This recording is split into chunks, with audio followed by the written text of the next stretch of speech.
Hello friends, आपका स्वागत है प्रिया पॉलिटिया डिपार्ट में। आज हम आपको इग्नू के MPS 0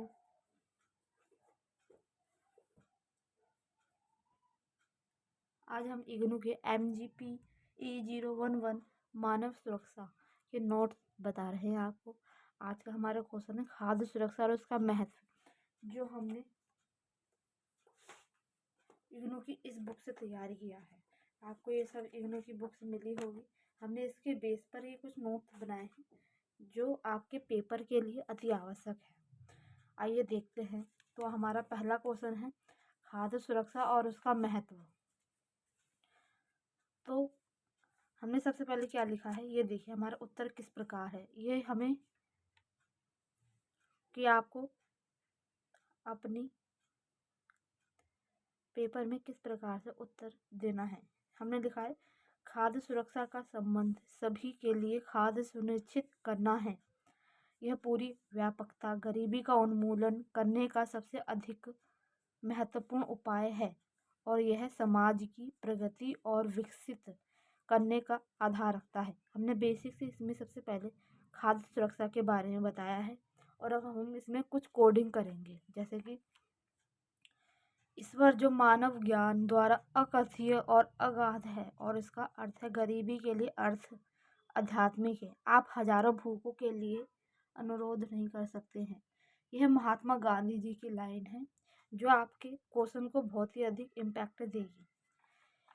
इससे आगे हमने क्या लिखा है, खाद्य सुरक्षा का संबंध लोगों के लिए विशेषकर उन गरीबों के लिए है जो गरीबी की रेखा के नीचे हैं। सामान्य जीवन के लिए पर्याप्त खाद्य आवश्यकता की सुलभता से है। खाद्य सुरक्षा सामाजिक अवधारणा है जो सामुदायिक आवश्यकताओं पर विचार करती है। पर्याप्त भोजन का अभिप्राय पोषाहार की पर्याप्त मात्रा से है जो व्यक्ति के लिए भोजन विज्ञान और विशेषज्ञों के अनुसार सामान्य स्थितियों में उपभोग के लिए आवश्यक है। अब कुछ इसमें हमने कोडिंग की गई है कि योजना आयोग और खाद्य और कृषि संगठन ने व्यक्ति के पोषक आहार को किस रूप में बांटा है। तो योजना आयोग के अनुसार ग्रामीण क्षेत्र में व्यक्ति को प्रतिदिन कम से कम 2400 कैलोरी लेना और शहरी क्षेत्रों में कम से कम 2100 कैलोरी की आवश्यकता होती है। खाद्य और कृषि संगठन के अनुसार भी हमने इसमें बताया गया है। उनके अनुसार एक व्यक्ति को प्रतिदिन 2000 कैलोरी की आवश्यकता होती है। गुणवत्ता के अनुसार खाद्य पर्याप्त एवं पौष्टिक होना चाहिए जो व्यक्ति को जीवित रख सके और उसकी शारीरिक और मानसिक तथा व्यक्तित्व खाद्य में दलहन। इसलिए खाद्य में आपने अभी तक जो पढ़ा, हमने इसमें खाद्य सुरक्षा के बारे में बताया है। खाद्य सुरक्षा को परिभाषित हमने योजना आयोग और खाद्य कृषि संगठन से किया है और उसी को हमने आगे बढ़ाया है। इसलिए खाद्य में दलहन, खाद्य तेल, दूध, अंडा, गोश्त, फल, सब्जी शामिल होनी चाहिए। यह सब मिलकर स्वास्थ्य वृद्धि के लिए अपेक्षित पोषक तत्व देंगे, जैसे कार्बोहाइड्रेट, प्रोटीन, वसा, विटामिन एवं खनिज इत्यादि। हमारा प्रश्न था खाद्य सुरक्षा और उसका महत्व। अभी तक हमने खाद्य सुरक्षा के बारे में पढ़ा है, इससे आगे हम उसका महत्व के बारे में जान लेंगे। तो हमारा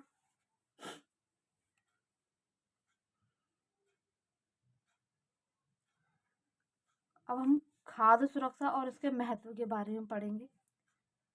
इससे पहले हम इसमें आगे बढ़ें, आपको बता दें कि हम इसी श्रृंखला में सभी क्वेश्चंस के आंसर आपको प्रकट करवाएंगे, वो भी बिंदु रूप में। अब हम अपने क्वेश्चन पे आते हैं, खाद्य सुरक्षा का महत्व बताइए। तो ये हमारा क्वेश्चन है, तो इसका आंसर किस प्रकार हम लिखेंगे। हमने इसका आंसर बिंदुओं में देने का प्रयास किया है। खाद्य सुरक्षा सुनिश्चित करती है कि समाज में प्रत्येक उत्पादनकारी जीवन के लिए अपेक्षित न्यूनतम खाद्य सामग्री और पोषक तत्व प्राप्त करने की आवश्यकता है। जैसे कि आपको ज्ञात होगा, यदि व्यक्ति को भोजन में पर्याप्त सुरक्षा उपलब्ध नहीं है जो उसकी कार्य करने की क्षमता को दुर्बल करता है। ये तो इसका एग्जाम्पल हम दे सकते हैं, अगर आप खाना खाओगे तो आपको एनर्जी मिलेगी, अगर आप खाना नहीं खाओगे तो आप एनर्जी भी नहीं मिलेगी और आप कोई काम भी नहीं कर पाएंगे और आप दुर्बल हो जाएंगे। सामूहिक स्तर पर खाद्य से वंचित लोग बेरोजगार रहते हैं या अल्प मजदूरी से बहुत घटिया गुणवत्ता का सामना करते हैं, जिससे मानव संसाधनों की बर्बादी होती है।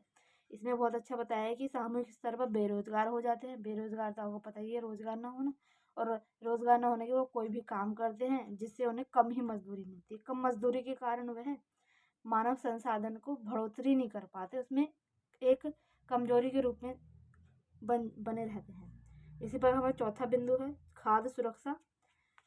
व्यक्ति की शारीरिक मानसिक शक्तियों तथा व्यक्तित्व का विकास करने में सक्षम है। जैसे कि आपको ज्ञात ही होगा कि शारीरिक, हम खाना खाते हैं तो हमें उससे शारीरिक शक्ति मिलती है, मानसिक शक्ति मिलती है और हमारे व्यक्तित्व का विकास होता है। समाज के आर्थिक विकास मानव संसाधनों वही प्राप्त करता है जो खाद्य सुरक्षा से परिपूर्ण है। अर्थात हम समाज में जो भी हमारी, जैसे कि डॉक्टर इंजीनियर तभी बन सकते हैं जब हमें भरपेट खाना मिले। अगर हम खाना ही नहीं मिलेगा तो हम अपने विकास कैसे करेंगे, समाज का विकास कैसे करेंगे। इसी प्रकार से कुछ बिंदु हैं। खाद्य सुरक्षा का यह भी अभिप्राय है कि लोग विशेषकर गरीब पोषक तत्वों के अनुसार अपेक्षित मात्रा में एवं गुणवत्ता की खाद्य सामग्री खरीदने के लिए क्रय शक्ति के अनुसार भुगतान करें। अर्थात जिसके पास अधिक पैसा है वो बढ़िया बढ़िया भोजन ग्रहण करता है और जिसके पास पैसा नहीं है वो कम पोषक तत्वों वाला भोजन ग्रहण करता है। खाद्य सुरक्षा के अभाव में लोग सुविधा वंचित एवं समाज के लिए अनर्थकारी हो सकते हैं। जैसे कि कोई भूखे, कहा जाता है कि भूखे पेट भजन ना हो, तो इसमें इस लाइन में हम ये बहुत अच्छे से बता सकते हैं। अर्थात हम खाली पेट होते हैं तो हमको बस खाने के अलावा और कुछ सूझता ही नहीं है। कुपोषण से शारीरिक और मानसिक अशक्तता हो सकती है। जैसे कि आपको भोजन नहीं मिलेगा तो कुपोषण तो जाहिर सी बातें हो गई। खाद्य सुरक्षा का अभाव समाज के विकास को मंद करता है, जबकि पर्याप्त सुरक्षा राष्ट्र निर्माण के लिए उत्पादनकारी मानव संसाधन उपलब्ध कराती है। इसी प्रकार हमने ये अपना क्वेश्चन समाप्त कर दिया है। तो आप बताइएगा इसी प्रकार आपको ये क्वेश्चन किस प्रकार से अच्छा लगा। अगर आप इसी प्रकार से हमारे चैनल पर बने रहते हैं तो हम आपको इसी प्रकार के और अन्य क्वेश्चंस के आंसर भी देंगे जो आपके परीक्षा में लाभकारी होंगे।